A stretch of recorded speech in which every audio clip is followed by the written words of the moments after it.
Bonjour mes chers amis, c'est avec beaucoup de joie que je me tiens encore de plus, une fois de plus devant vous, par la grâce de celui qui tient dans sa main l'âme de toute chair qui vit, notre Seigneur, le souverain de l'univers.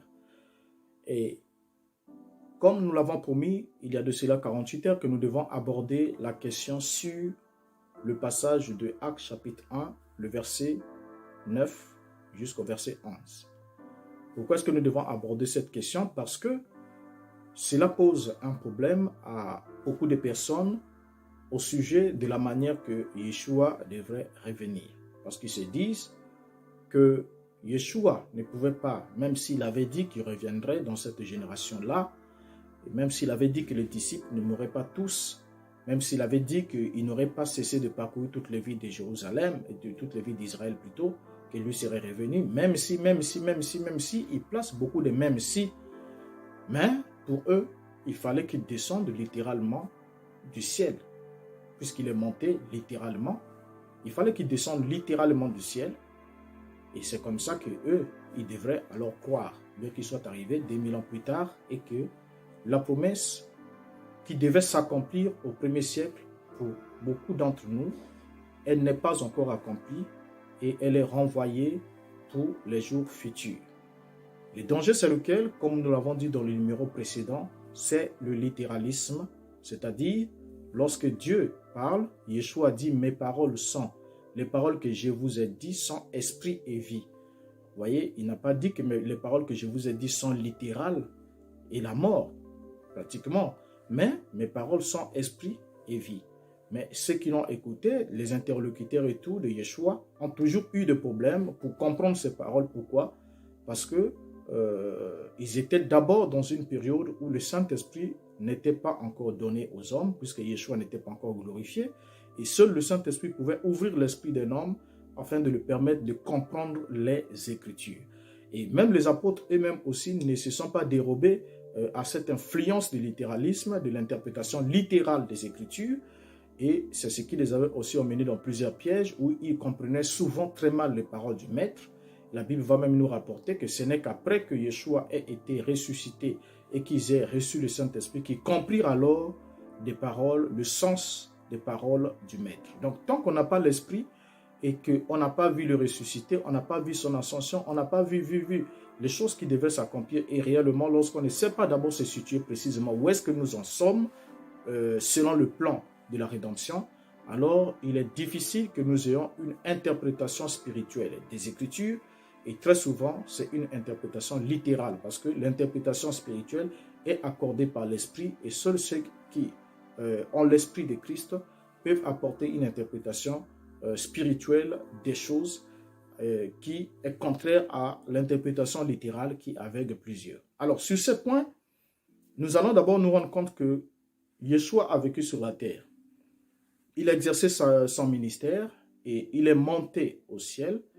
Mais dans les 4 évangiles synoptiques, nous nous rendons évidemment compte que Matthieu, tout comme Marc et tout comme Jean, ont parlé de Yeshua, mais ce n'est que Luc qui, dans ces 2 livres qui lui sont attribués, c'est-à-dire celui de Luc et celui des Actes des Apôtres, va nous donner le détail du départ du Maître. Mais les autres livres ne nous ont rien dit à propos des détails du Maître, les détails plutôt de son ascension, de l'ascension du Maître. Alors, donc, ici, nous prenons d'abord Luc chapitre 24, le verset 51. Il dit ceci: « Pendant qu'il les bénissait, il se sépara d'eux et fut enlevé au ciel. » Donc, c'est pendant qu'il était en train de bénir les apôtres qu'il se sépara d'eux et il fut enlevé au ciel. Donc, il y a ces 2 éléments, ils sont très importants. Il y a d'abord la bénédiction, et c'est en cours, pendant que la bénédiction était en cours, qu'il fut séparé. Il se sépara d'eux et il fut enlevé au ciel. C'est ce qu'il dit dans l'évangile selon Luc. Mais il va apporter plus de détails dans Actes chapitre 1, le verset 11. Ce qui fait qu'aujourd'hui, nombreux se disent, je pouvais bien croire, je vois que l'explication est claire, la parole est claire, les Écritures sont claires, mais j'ai un problème, c'est lequel? C'est que je crois à la parole des anges, les 2 hommes en blanc qui avaient dit aux disciples que le Yeshua qui a été enlevé du milieu de vous reviendra de la même manière que vous l'avez vu allant au ciel. Et à partir de ce moment-là, les gens ont focalisé leur foi sur cette parole pour dire Yeshua reviendra littéralement du ciel, puisqu'il est parti littéralement, il reviendra littéralement du ciel et nous le verrons tel qu'il était avant son départ au ciel, ainsi de suite. Nous le verrons pendant que nous sommes ici. Alors, c'est là qu'il y a tout le problème. Tous les problèmes. Et bien évidemment, le verset qui pose le problème, c'est celui de Actes chapitre 1er, le verset 11, qui dit ceci. « Hommes galiléens, pourquoi vous arrêtez-vous à regarder au ciel? C'est Yeshua qui a été enlevé du milieu de vous, viendra de la même manière que vous l'avez vu allant au ciel. » Viendra de la même manière que vous l'avez vu allant au ciel. Et j'aimerais, pour le peu de temps, parce que sûrement on n'a pas trop de temps, puisqu'il n'y a que ce verset à expliquer, il n'y a que ce passage plutôt à expliquer, j'aimerais qu'on lise vraiment ce passage avec beaucoup d'attention, parce que lorsqu'on fait une lecture lapidaire, il est évident aussi qu'on puisse tomber dans de fausses conclusions, et des conclusions aussi erronées qu'ils soient. Alors, en regardant ici dans ces versets, on peut reprendre Actes chapitre 1er, verset 9. Parce qu'il est dit qu'il reviendra de la même manière qu'on l'a vu allant au ciel, que vous l'avez vu allant au ciel. Suivez bien ce que dit l'Écriture. Il reviendra de la même manière que vous l'avez vu allant au ciel. Alors, comment est-il allé au ciel? C'est là la question. Parce que si l'on ne sait pas comment est-ce qu'il est allé au ciel, il est bien évident qu'on se trompe aussi sur la manière qu'il doit revenir du ciel. Actes chapitre 1er, le verset 9. On repart en arrière pour savoir comment est-ce qu'il est allé. La Bible dit, après avoir dit cela, il fut élevé. Pendant qu'il le regardait, une nuée les déroba à leurs yeux. Ça, c'est le chapitre 9. On le lit de façon vraiment détaillée. Prenons le temps. Après avoir dit cela, donc après avoir promis la puissance du Saint-Esprit qui devait venir sur les apôtres, qui est la grande bénédiction, il dit, après avoir dit cela, il fut élevé. Ça, c'est la première des choses. Donc, nous constatons premièrement qu'il quitte la terre. Quand la Bible dit il fut élevé, ça veut dire ses pieds n'étaient plus posés sur le sol. Il fut élevé parce que lorsque les pieds ne sont plus au sol, la personne est déjà élevée, la personne est déjà dans les hauteurs. Parce que la hauteur, même à 50 cm déjà, nous sommes déjà dans les hauteurs. Déjà, le fait que le pied ne soit pas au sol, on est déjà élevé. La Bible dit il fut élevé. Ça, c'est la première des choses. Pendant qu'il le regardait, donc il est élevé, pendant qu'il le regardait, une nuée le déroba à leurs yeux. Donc déjà à ce moment, on va se rendre compte que pour le deuxième élément de ce verset, c'est qu'une nuée va dérober Yeshua à leurs yeux. En d'autres termes, les disciples ne pouvaient plus voir Yeshua. Le problème ici, c'est d'abord à ce niveau-là que cela se passe. Donc, il fut élevé. Pendant qu'il le regardait, donc lors de son élévation, pendant qu'il le regardait, au moment où il est élevé, qu'est-ce qui va se passer? Une nuée vient et le déroba à leurs yeux. Quand la nuée le dérobe à leurs yeux, ça veut dire que la nuée le met sous voile, la nuée le cache et les disciples ne pouvaient plus le voir. Donc, il n'était plus visible. Mais avec une nuée qu'il avait complètement dérobée. Et lorsqu'on parle de dérober ici, on comprend bien évidemment que la nuée constitue alors un voile qui empêche aux disciples de voir la personne de Yeshua de façon littérale. Ils l'ont vu être élevé, mais la nuée l'a dérobé. Et sur ce point d'être élevé, la Bible ne nous précise pas à quelle hauteur il a été élevé. Donc même si c'est à 30 cm, même si c'est à 1 mètre, même si c'est à 6 mètres du sol, même si c'est à 10 mètres du sol, mais l'essentiel que la Bible dit, il fut élevé. Donc, nous n'allons pas imaginer la hauteur. Mais c'est que nous comprenons ensemble avec vous que il a quitté le sol, excusez-moi, il quitte la terre, il quitte le sol, il est élevé, et c'est pendant qu'il le regardait, une nuée les déroba à leurs yeux. Sur ce point, nous sommes d'accord. Donc le verset 9 nous montre premièrement le mouvement de Yeshua, c'est-à-dire il fut élevé. Donc il y a eu l'élévation de Yeshua.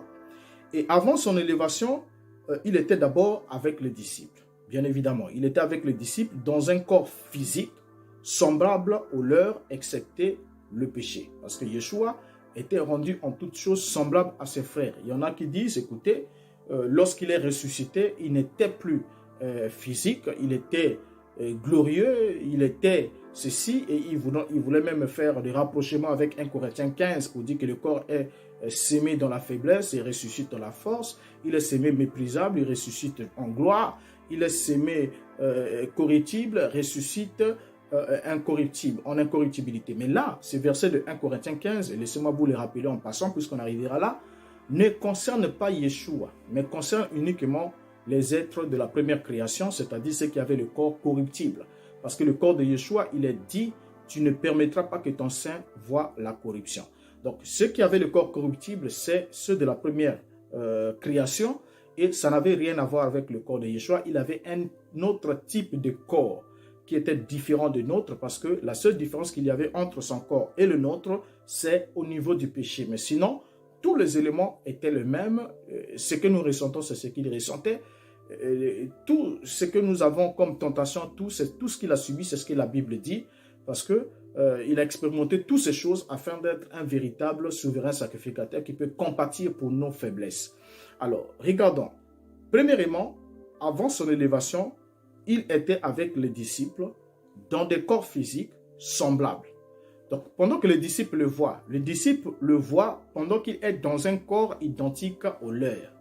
Donc, il est physique, parce qu'après la résurrection, il a mangé, il a dit à Thomas, touche-moi, un esprit n'a ni chair ni os comme tu vois que j'ai. Donc, il était physique, il pouvait leur montrer les traces de clous, il dit, viens mettre ton doigt dans mon côté, Thomas a mis le doigt dans la plaie, ainsi de suite. Donc, il avait ce même corps, ce même type de corps. Alors, ça c'est d'abord le premier élément. Donc, quand il est élevé de la terre, c'est toujours Yeshua dans ce même corps, et les disciples aussi, qui sont dans le même type de corps que lui, sont bien évidemment les témoins oculaires de son élévation du sol.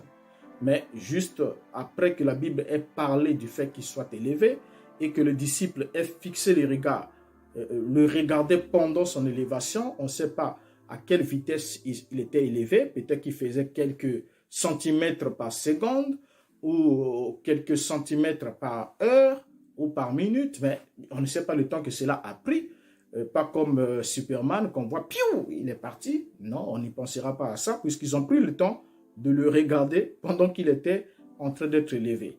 Alors, la nuée vient le dérober, et quand la nuée vient le dérober, sans que nous ayons aussi une précision des niveaux de la hauteur, la nuée le dérobe, et quand la nuée le dérobe, les disciples qui, bien au départ, voyaient Yeshua parce qu'ils avaient le même type de corps, ne pouvaient plus le voir parce qu'il était caché sous la présence ou encore sous la gloire divine.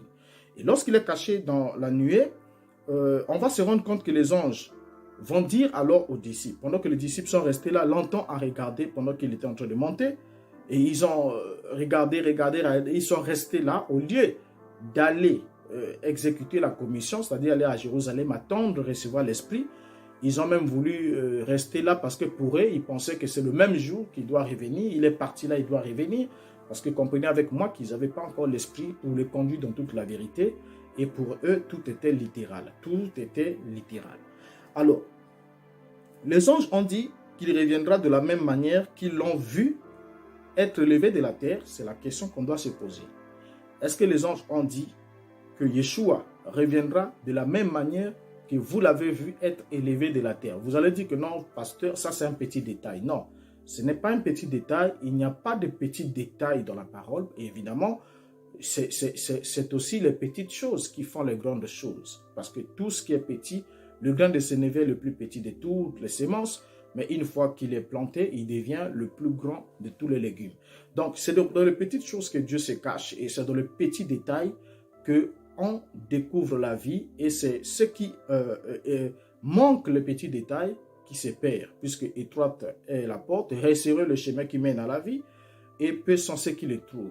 Et large et spacieux la voie qui mène à la perdition. Donc c'est très important de regarder les choses dans les moindres détails. La question des anges. Les anges ont-ils dit que Yeshua reviendra de la même manière qu'ils l'ont vu être élevé de la terre? Non. Si ils avaient besoin de dire qu'il reviendra littéralement dans un corps comme le vôtre, comme ça, ils auraient pu utiliser cette formulation pour dire qu'il reviendra de la même manière que vous l'avez vu être élevé de la terre. Parce que comment est-ce qu'ils l'ont vu être élevé de la terre? C'était un être physique. Exactement comme eux, semblable à eux. Mais ils vont dire, il reviendra, il viendra de la même manière que vous l'avez vu allant au ciel. Pas quittant la terre. Vous allez dire, mais pasteur, évidemment, il quitte la terre pour aller au ciel. Non, mais il y a une précision. Il a quitté la terre, n'est-ce pas? Il s'élève. Et pendant qu'il s'élève, la nuée vient et le dérobe. Et les disciples vont continuer à voir. Regardez, je n'aimerais pas parler en lieu et place des Écritures. J'aimerais qu'on lise. Et voilà pourquoi j'ai dit que nous allons lire ces versets avec toute notre tranquillité, prendre le temps que cela nous prendra pour qu'on nous comprenne ensemble exactement le fond de ce verset. Son départ pour le ciel est rapporté dans le verset 10, où nous allons lire ceci. Verset 10 nous dit quoi? Or, quand on regarde le verset 10 arrive tout juste après le début de la seconde séquence, parce que la première séquence, Yeshua est élevé de la terre. La deuxième séquence, la nuée vient et les dérobe. Vous voyez? Alors, le verset alors 10 va commencer, qui commence par le fait que Yeshua est d'abord dérobé par la nuée. Là, nous sommes d'accord. Il est dérobé par la nuée. C'est là que le verset 10 commence. Donc, jusqu'au verset, tous les versets 9, on parle de l'élévation du sol et du fait qu'il soit dérobé par la nuée. Ça, c'est les deux actions qui se produisent autour de Yeshua, la personne de Yeshua. Maintenant, le verset 10 intervient. Et qu'est-ce que le verset 10 vient nous dire? C'est à partir de la deuxième séquence pratiquement qu'ils vont voir Yeshua aller au ciel. Vous voyez? Et quand Yeshua est en train d'aller au ciel, il est invisible à leurs yeux, étant caché par la gloire de la présence divine, c'est-à-dire la nuée. Actes chapitre 1er, le verset 10 nous dit ceci. Lisons la Bible. Et comme ils avaient les regards fixés vers le ciel pendant qu'ils s'en allaient, donc là, ils ont les regards fixés vers le ciel parce que, en premier lieu, Yeshua est devant eux. Et lorsque Yeshua est élevé du sol, il est d'abord en face d'eux. Ils sont en train de le regarder. Parce que là, le regard est d'abord horizontal. Parce que Yeshua est devant eux. Lorsqu'il est élevé, qu'il soit élevé à 50 cm, à 1 mètre, le regard est toujours horizontal. Mais jusqu'à ce que, pendant qu'il était en train de s'élever et qu'ils étaient en train de regarder comment ils étaient en train d'être élevés, la nuée vient et le déroba. Et quand la nuée le dérobe, et voilà qu'ils vont rester là à regarder, suivez le mouvement, ils regardent, ils regardent, ils regardent, ils regardent, et puis le regard qui était d'abord horizontal devient vertical, c'est-à-dire tourné vers le ciel. Mais qu'est-ce qu'ils regardaient vers le ciel? Celui qui allait vers le ciel, c'était lequel? Regardez bien le mouvement. Est-ce qu'il y avait un être physique partant au ciel ou il y avait un être physique qui était déjà caché et dérobé dans la nuit? Lisons le verset. Le Acte chapitre 1er, le verset 10. Et comme ils avaient le regard fixé vers le ciel, pendant qu'ils s'en allaient, voici deux hommes vêtus de blanc leur apparurent. Les regards étaient fixés vers le ciel pendant qu'ils s'en allaient. Or, le regard est fixé pendant qu'ils s'en allaient. Ce n'est plus l'homme Yeshua comme tel. Il n'était plus visible à leurs yeux, mais ils voyaient juste se déplacer cette nuée, cette gloire, cette présence divine et qui avait complètement dérobé le maître à leurs yeux parce qu'ils ne le voyaient plus pendant qu'il allait au ciel. Vous voyez? Alors, donc, lorsqu'on prend le verset 11, la Bible dit que les deux hommes vêtus de blanc leur apparurent, verset 11, et dire, hommes galiléens, pourquoi vous arrêtez-vous à regarder au ciel? Donc, avoir un regard verticale. C'est Yeshua qui a été enlevé au ciel du milieu de vous. Il a été enlevé au ciel du milieu de vous. Viendra de la même manière que vous l'avez vu allant au ciel. Bien. De quelle manière l'ont-ils vu allant au ciel? C'est là que se trouve la question. Est-ce qu'ils l'ont vu allant au ciel, un être physique, sur une soucoupe, comme un nuage, suspendu? Non. Et de toute évidence, même si se tenait sur une nuée, qui constituait en quelque sorte une soucoupe, la nuée devrait alors, en quelque sorte, établir une opacité visuelle entre lui et les disciples. Donc, en d'autres termes, les disciples n'ont pas vu un être physique monter littéralement au ciel, alors qu'ils avaient le même type de corps. En regardant ici, la question des disciples, la parole de ces deux hommes vêtus en blanc est claire. Il reviendra de la même manière que vous l'avez vu allant au ciel. Comment l'ont-ils vu allant au ciel? La réponse la plus simple, si vous êtes objectif, c'est dérobé dans la nuée. Ils l'ont vu allant au ciel, dérobé dans la nuée. Alors, Yeshua lui-même aussi avait dit plus tôt, il avait déjà dit ceci dans Luc chapitre 21, le verset 27.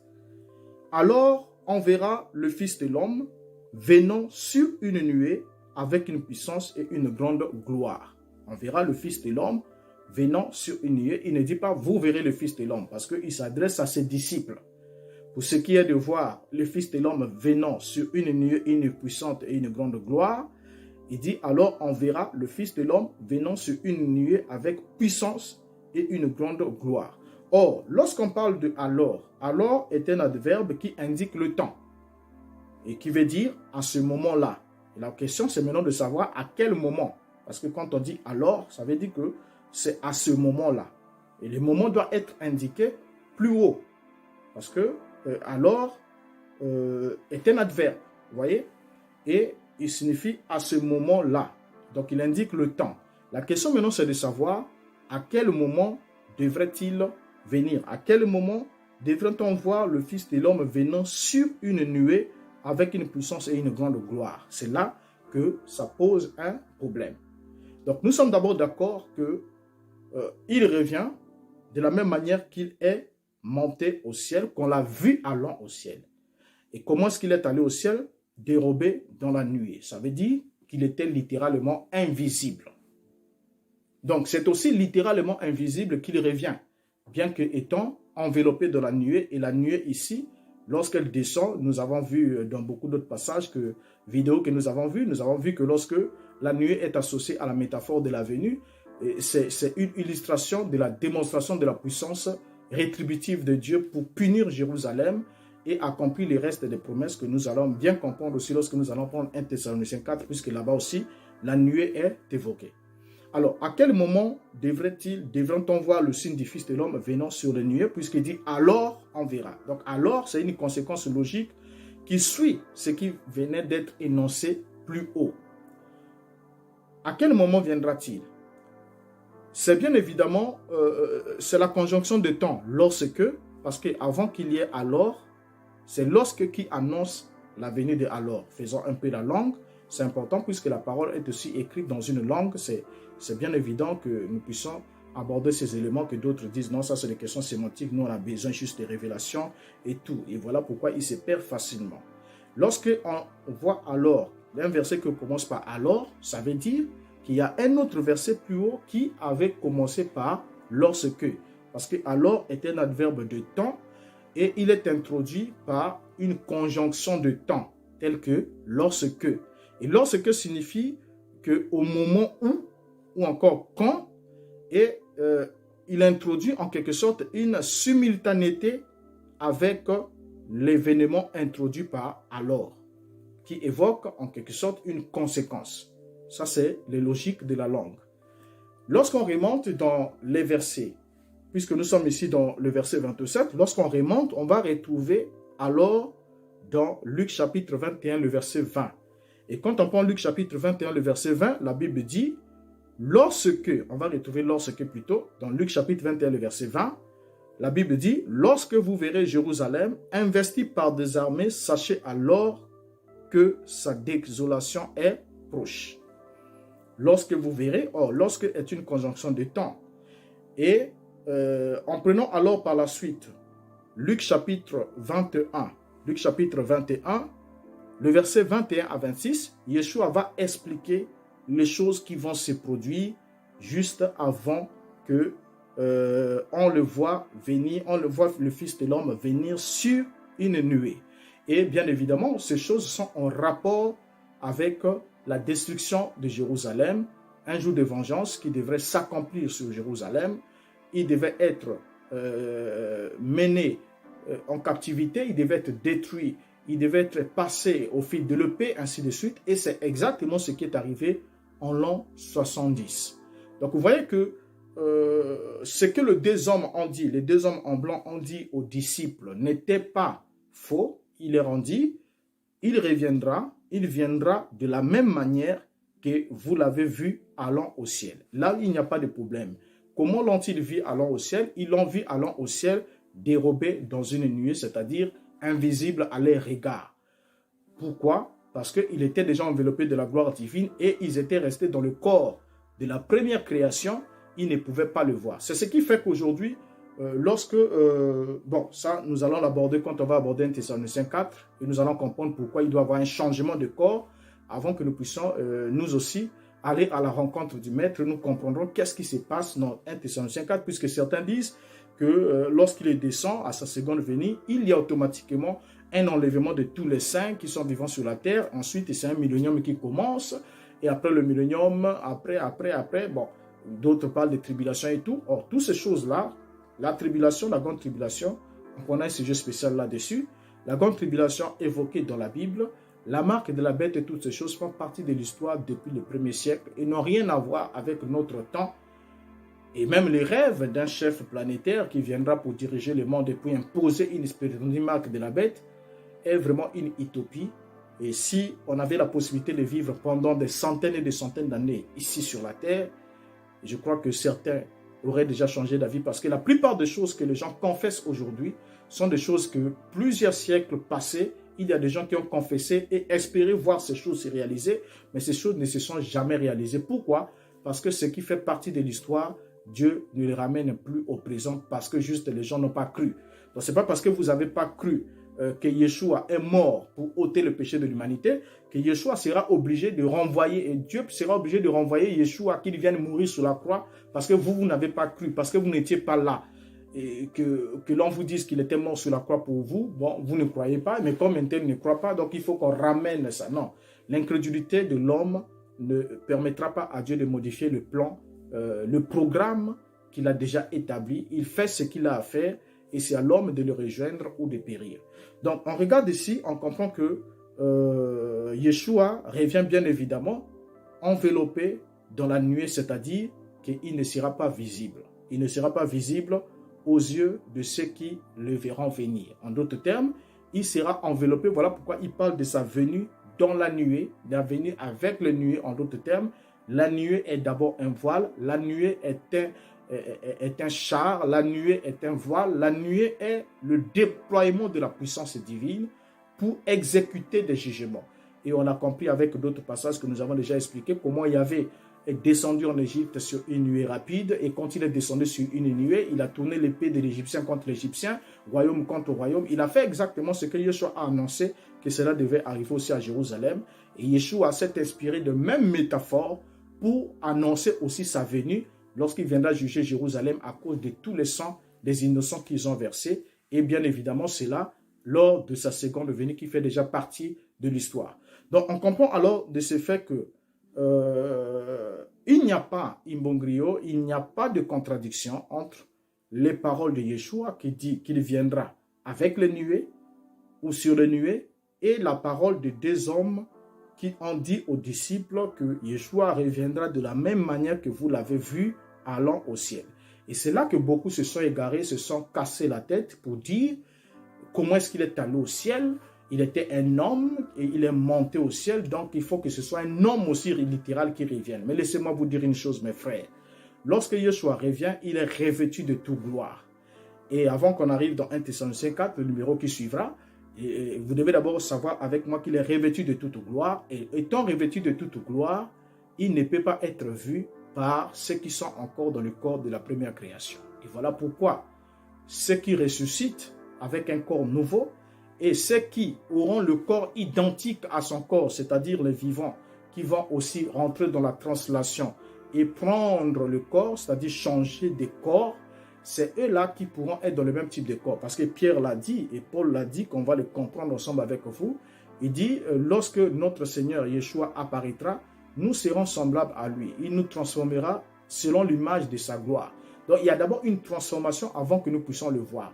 Donc, si nous ne sommes pas transformés à la même image que lui, présentement, il est absolument impossible qu'on le voie. Maintenant, quand la Bible dit que ceux qui l'ont percé se lamenteront ainsi de suite, vous allez vous rendre compte avec moi que quand il y a lamentation, ça veut dire qu'il y a regret pour quelque chose qui venait d'être fait.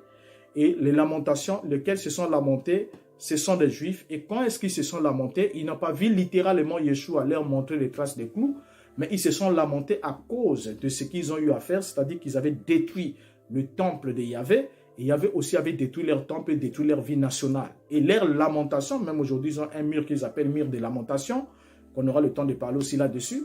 Donc, leur lamentation, c'était suite à la destruction, aux catastrophes collectives qu'ils ont eu à subir en 70, et cela était dû à l'avènement ou la seconde venue du Fils de l'homme, conformément à ce qu'il avait promis par ses propres paroles.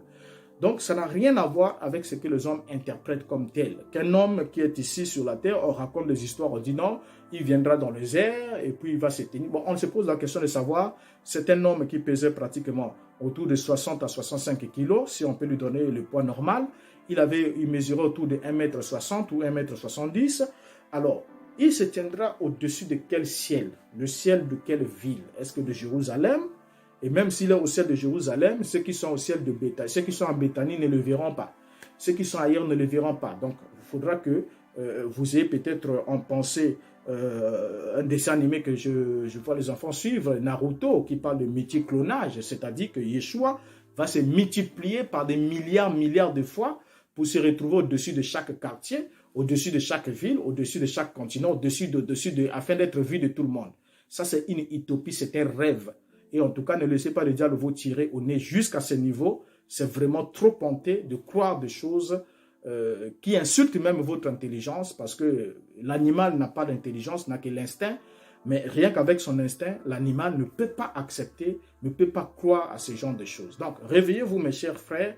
Nous reviendrons avec 1 Thessaloniciens 4 et puis vous vous rendrez bien évidemment compte que ce que Dieu a dit, il l'a fait. Et c'est à l'homme de regarder dans le programme de Dieu, de dérouler les rouleaux, d'ôter le voile et de voir ce que Dieu a fait et de s'y adapter pour savoir exactement comment marcher dans le temps que nous sommes. Parce que jusqu'ici, le temps dans lequel nous sommes est inconnu à beaucoup, mais nous aurons le temps de l'aborder ensemble avec vous dans un prochain numéro. Alors, je vous prends rendez-vous pour un prochain numéro en vous disant au revoir. Rendez-vous dans 48 heures. Que Dieu vous garde. Merci.